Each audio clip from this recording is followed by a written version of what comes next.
तहसील साहिवाल में Benazir income support के assistant director Malik Ismail की हर दरमियान जारी मंजूर नज़र खवातीन को बेनजीर इनकम सपोर्ट प्रोग्राम की रकूम की तकसीम के लिए गवर्नमेंट हाई स्कूल साहिवाल में लगाए गए कैंप में दाखिल होने दिया गया, जबकि बाकी खवातीन को धक्के मारकर धूप और गर्मी होने के बावजूद बाहर गलियों में बेयारो मददगार छोड़ दिया गया। तफसीलात के मुताबिक बेनजीर इनकम सपोर्ट प्रोग्राम के असिस्टेंट डायरेक्टर मलिक इस्माइल के हुक्म पर दोनों एतराफ से गेट बंद कर दिए गए।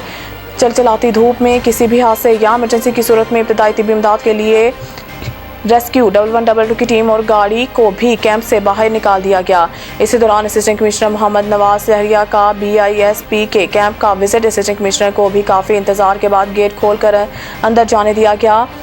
पेमेंट लेने आई खवातीन ने मीडिया से बातचीत करते हुए कहा है कि फी खातून से 1000 रुपया नाजायज़ कटौती की जा रही है। अगर 1000 रुपये कटौती ना करवाई जाए तो पेमेंट नहीं दी जाती, ज़ीरो ख्वार किया जाता है, धक्के दिए जाते हैं। खवातीन का मजीद कहना था कि 4 से 5 दिन हो गए हैं कि ज़ीरो ख्वार हो रहे हैं, सुबह से लेकर शाम तक बैठी रहती हैं, पेमेंट नहीं मिलती, फिर गर्मी में थक हार कर वापस जाने पर मजबूर हो जाती हैं। मुतासरा खवातीन ने मुतल्लिका काम से अपील की है कि मौजूदा सूरत हाल का नोटिस लिया जाए और हमारी तस्लील बंद की जाए। कैमरामैन वहाब खान के साथ अब्दुर्रहमान मुगल, 12 न्यूज़, तहसील साहिवाल, जिला सरगोदा।